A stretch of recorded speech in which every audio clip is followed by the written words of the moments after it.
Also tonight back here at home, a return trip from Florida for a Buffalo family ended in tragedy this morning on the New York State Thruway. 3 people, including an infant, died when their van struck a Thruway vehicle in southern Erie County, and 8 others, including children, were hurt.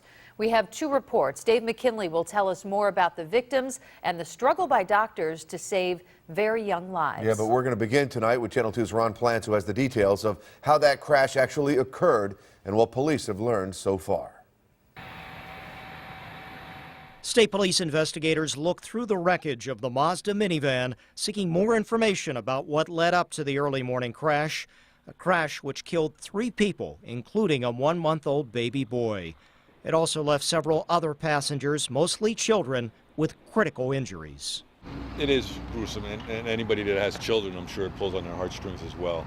Troopers say the crash occurred just after 7:30 in the eastbound lanes of the Thruway in the town of Brant near the Silver Creek exit. Police say the van, packed with 10 people, drifted off the highway and into the central grass median, where it struck the back of a parked Thruway dump truck. That truck had an arrow sign board to warn motorists as workers cleaned up debris in the median. The eastbound lanes of the highway were closed for several hours as emergency responders rushed to the mass victim scene.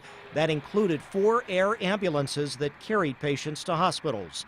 The injuries perhaps worse because police say not all the young victims were in appropriate child safety seats.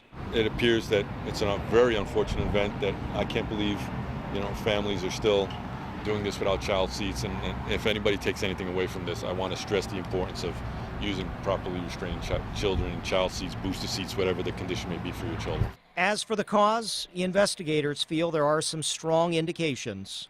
Our preliminary right now, I'd say that the scene is consistent with drowsy driving, driver falling asleep. There's also a possibility the driver suffered a medical condition. We won't know that till an autopsy is completed. Now, the 8th injury was actually to a Thruway employee who was in that parked truck when it was struck. He suffered a wrist injury and should be okay.